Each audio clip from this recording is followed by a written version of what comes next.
For more than 26 years, Zimbabwe has been isolated since 1998 from the rest of the world.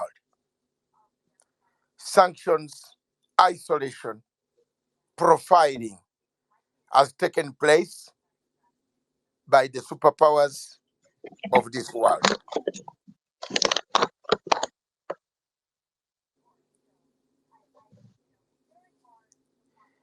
Zimbabwe was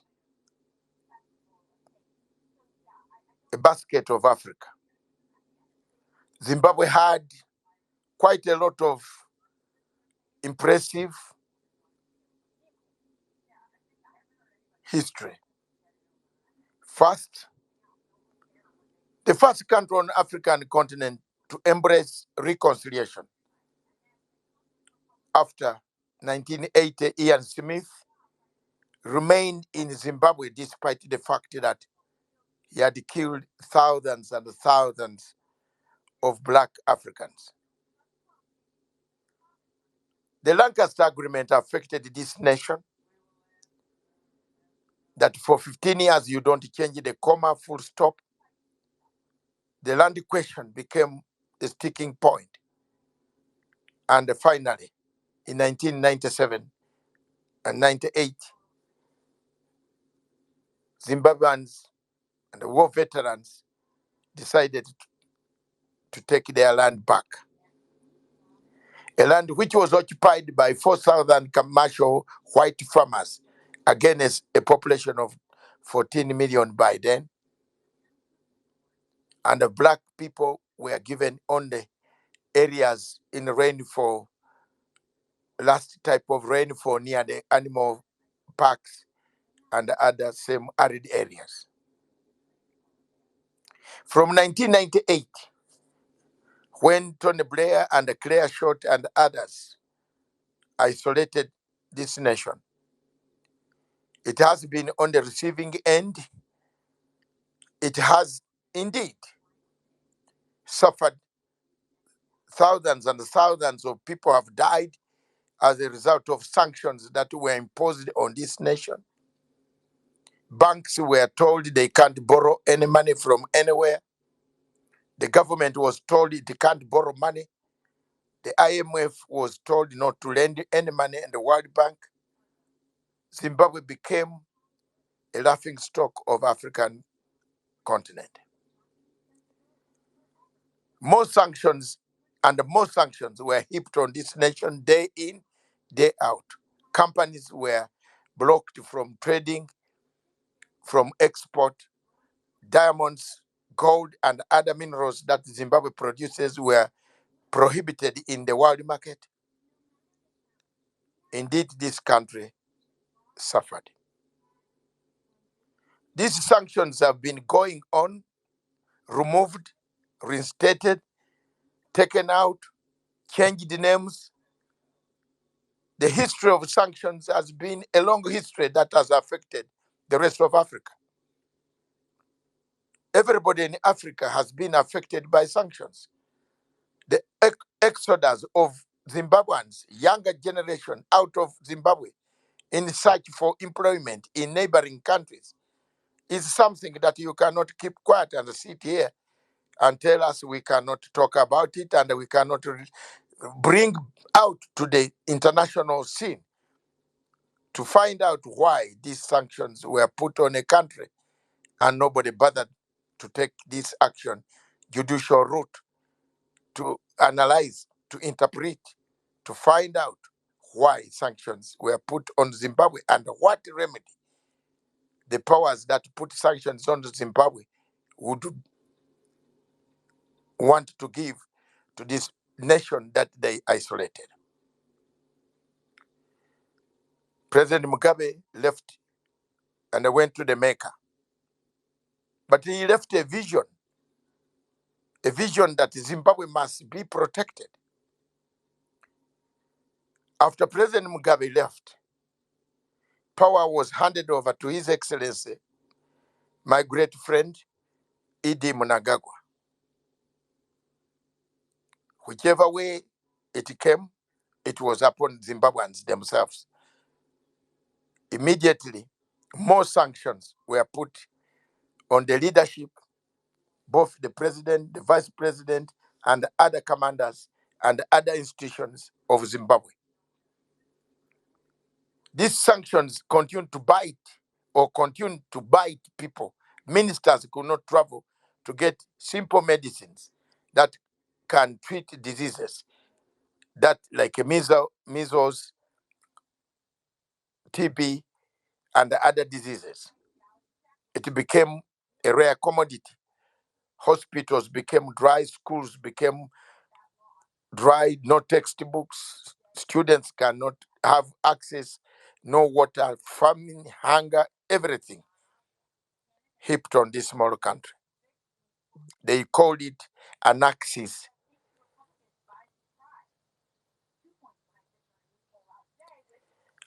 of evil, added it to North Korea, China, and other countries that they targeted.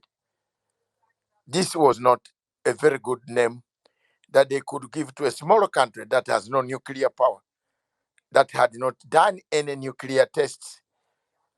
It was put on international sanction watch list.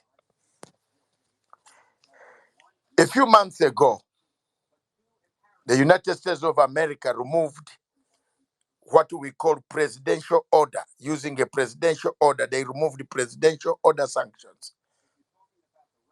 That partially means there was the act of Congress that needed to be discussed by the Congress itself of Zedera to be removed completely from the books of Washington, D.C., so that Zimbabwe can be free and no human being would be under any sanctions if that act of Congress was removed.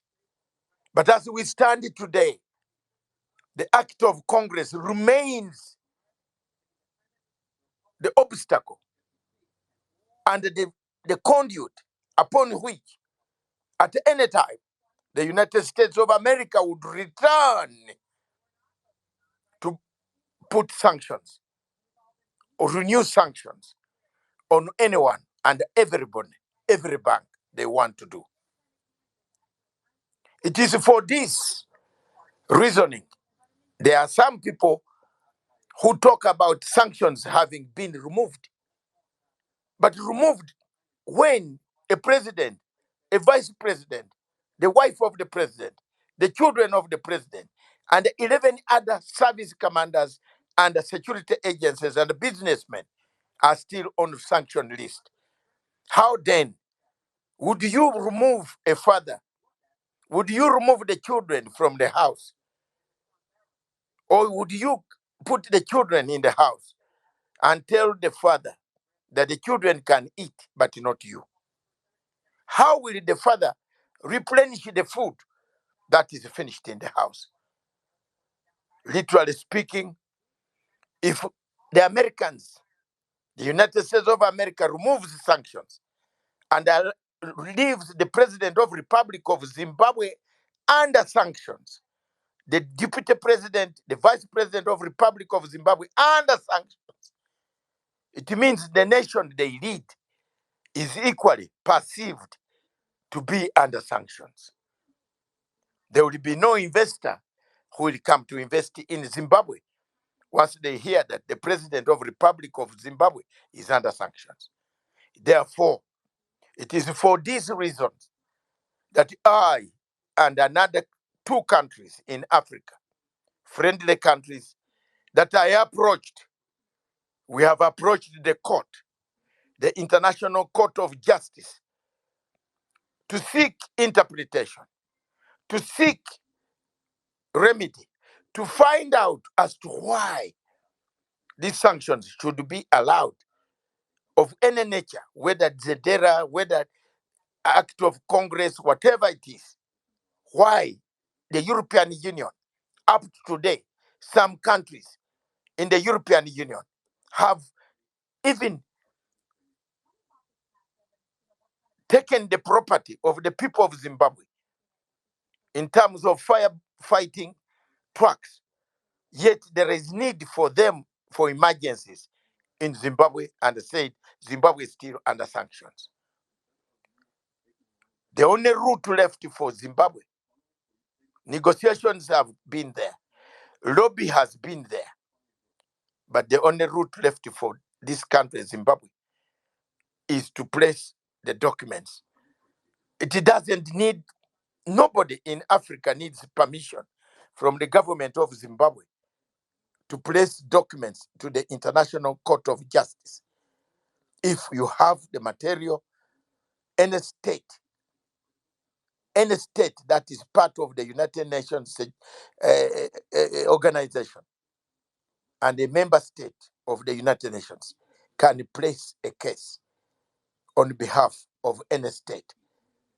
And non-state actors, organizations like Pan-African Forum, of which Dr. Matsanga leads, can be part and parcel as interested party within the state to present a case of that nature. It is therefore sheer nonsense and sheer ignorance of international law for anybody to assume that they are the only people who can place, or I need permission from Zimbabwe to place a case of a Pan-African value. We have done it. We have served the papers. We shall serve the hard copies. We shall publicize our copies that are made public, and the public will know as to why. And we call upon all interested parties, those who feel in SADC, in Africa, in Zimbabwe itself, and the government of Zimbabwe itself, to follow suit and follow us, and join us in this crusade to find out why United States of America and the European Union still have sanctions, and how far have the sanctions gone to hurt the people of Zimbabwe.